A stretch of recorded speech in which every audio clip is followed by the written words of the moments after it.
What's up guys? This is Koro. Welcome to my channel. Nag-share ako ng opinions ko, experiences at iba pa na related sa crypto, NFT or Web3 projects. I'm a part of Marites Gaming Guild and Zen Talpakan Guild, mga community na tumutulong para ma-educate ang mga tao about crypto and investing. Hindi kami mga financial advisors at nandito lang kami para tumulong sa inyo. Mandatory pa din na you do your own diligence. So without further ado, let's dive right in. Yo guys, what's up? Koro and welcome back dito sa ating channel, and for today video natin is all about Linea. So mag-focus tayo kay Linea Network and magdadagdag tayo ng mga transactions. So umpisahan natin siya dito kay Content Hub. So ang gagawin natin dito is mag-curate lang tayo ng kahit anong Twitter post natin. So pakita ko siya sa inyo. So as you can see, ito yung read on Content Hub, no? So gagawin nyo lang dito is magka-copy and paste kayo ng kahit anong tweet nyo. So as you can see, ito yung sa akin. Ito yung tweet ko last time. So gawin nyo dyan, copy nyo lang tong mismong link and then paste nyo siya dito and then i-click nyo yung curate. Then click nyo ulit yung curate. Tapos may babayaran kayong gas fee kay Linea. So syempre guys, dapat naka-Linea network kayo. So medyo mabilis yung paggawa ko ng content ngayon kasi medyo marami ako nakapila and gusto ko matapos yung mga transactions agad kasi may mga iba pa akong gagawing work. So yun nga, gusto ko lang talaga maka-release ng video para sa transactions na to kasi baka may mga nag-aantay ng guide kung paano yung additional transaction natin dito sa mga ginagrind nating airdrop. So as you can see, ayan, congratulations, meron na tayong transaction dito kay read on. And then for our next step, punta tayo kay Stargate Finance. So, ang gagawin natin is mag-add tayo ng liquidity. So, yung amount is depending sa budget nyo. And then, yung after nyo mag-add ng liquidity, meron dyang lalabas na button which is go to farm. So, click nyo lang yan and then add stake. So, lahat i-add nyo siya mamaya. So, pakita ko siya sa inyo step by step, no? So, dito tayo kay Stargate. So, as you can see, ayan, 0.0028 yung sa akin, which is equivalent around $5 lang. So, maliit lang. So, if ever gusto nyo mas malaki, no? Gusto nyo mas malaki i-add yung liquidity. So, okay lang naman. So, kasi maliit lang. So, hindi ko siya huhugutin after siguro ilang ano pa, no? Weeks or months. So, yung mga nilalagay ko dito sa mismong liquidity kay Stargate, madalas is hindi ko talaga pinapansin. Kasi, si Stargate is, I think, under siya kay layer 0 talaga, and gusto ko yung mga participation ko dito is talagang solid. So yung nag-failed, so try ulit natin, add. So siguro kasi kanina hindi tama yung balance ko, so try ulit nating add. So hindi ko alam kung may limit to or may minimum, kaya siguro nag-fail yung transaction natin. So sana ngayon is mag-go through siya, and so kasi confirmed na siya. Ayan, ito yung sinasabi ko sa steps natin, which is lalabas to button which is go to farm. So click nyo lang yan, go to farm, ayan. And then max nyo lang to guys. Ayan, yun yung nakuha natin dun sa pool na inad natin. So approve natin siya. And then syempre next natin to and then approve.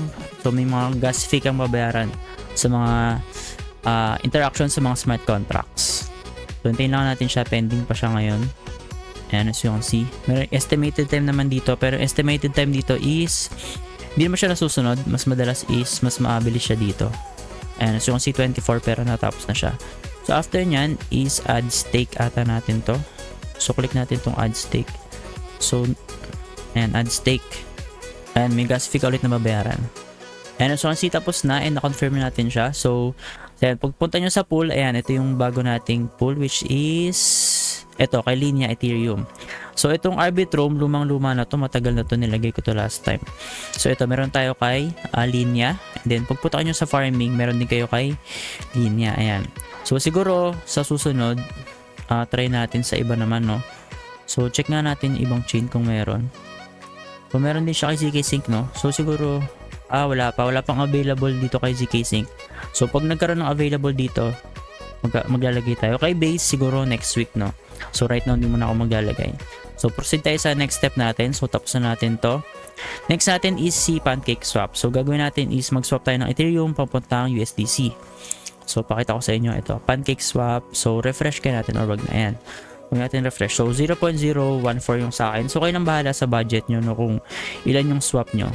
So gagawin lang naman dyan is swap back nyo lang pabalik ng Ethereum. Kasi nga gusto lang natin magkaroon tayo ng transaction and volume dito kay Linea. So ayan, hintayin lang natin siya. Transaction submitted. Ayan, as you can see, nabawasan ng Ethereum and then napunta na siya sa ating USDC balance. So next step natin is kay Velocore.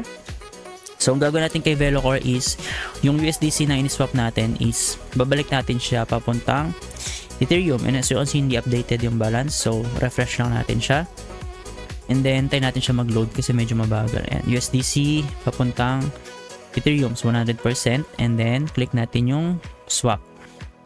Ayan, confirm lang natin, so may transaction fee ulit na babayaran.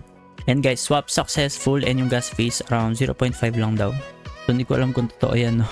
Minsan kasi mas mataas talaga. So after nyan, gagamit tayo ng OKX. So from ETH papunta naman siyang BUSD. Napakita ko sa inyo, ayan. From Ethereum, linya Ethereum papuntang BUSD. So 0.14 din yung lalagay ko dyan. So swap natin siya. Then confirm swap. So confirm natin siya sa wallet natin kasi may gas fee babayaran. So medyo mataas yung gas fee, no? 1.6 yung nakalagay. So medyo matagal ata. Ayan, mabilis lang pala. As you can see, meron na siya ulit. I mean, meron na siya agad, no? Ayan, ang BUSD balance natin.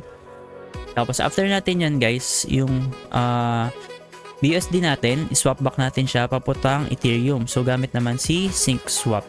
So refresh natin to kasi yung balance is hindi niya nabasa. Ayan, so kasi ang tawag is CEBUSD. So kapag kay linya, ganun ata yung tawag ng BUSD. So 100%, so pabalik lang naman na siyang Ethereum.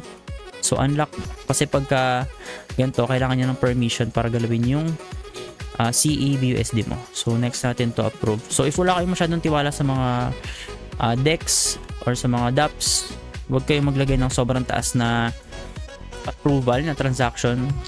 Kasi as you can see, number kanina is parang infinite na siya, no? Meaning nun, ganun kadami yung kaya niyang galawin na CEBUSD sa aking wallet. Pero hindi naman nila basta-basta magagalaw yun. Kailangan pa rin ng approval. So close natin to. Hintayin natin matapos yung transaction. So unlock na siya. So hindi pa siya na-swap. So ngayon pa lang talaga natin siya i-swap kasi nga yung kanina is nanghingi lang siya ng permission para galawin yung currency natin na BUSD. So as you can see, ito na yun. Nag-i-swap na tayo from CEBUSD papuntang Ethereum. So hintayin natin ito matapos. And then proceed tayo sa ating last step, which is kay Dmail. Ayan, as you can see, nag-succeed na yung transaction natin, no? Yung BUSD natin naging Ethereum na siya. So proceed tayo sa last step natin, which is kay Dmail. So ang gagawin natin lang dito is magsasend tayo ng email, basically, gamit si linya. So dito sa lower left or lower right pala, I mean, click nyo to and then linya mainnet. So palit kayo. So if ever may contact na kayo, pwede nyo siyang piliin dito, no? So ako ito, si Tito Zid, lagi ko siyang kapalitan ng message dito. So lagyan natin linya message. Let's go. Ayan. Kahit anong message lang, guys. Gusto nyo empty, pwede rin naman. Pero ako hindi ko na empty yan. Hindi ko sure kung pwede pala empty ako masasend. Ayan, may babayaran kang konting gas fee. And then after nyan, guys, tapos na tayo sa mismong transaction natin kay linya. Ayan, so yung sinadagdagan na yung mga transaction natin. So nakailang transaction din tayo dito. And then yung gas fee is medyo minimal lang naman. Medyo malaki lang siya dito kay OKX. Napansin ko kayo na 1.6 US dollars worth ng Ethereum yung hiningi ata yung pang gas fee, no? So I don't know if dahil lang yun sa mataas yung GWay ngayon. As you can see yan, mataas yung GWay ngayon 16. Lalo kanina around mga nasa 32 yan.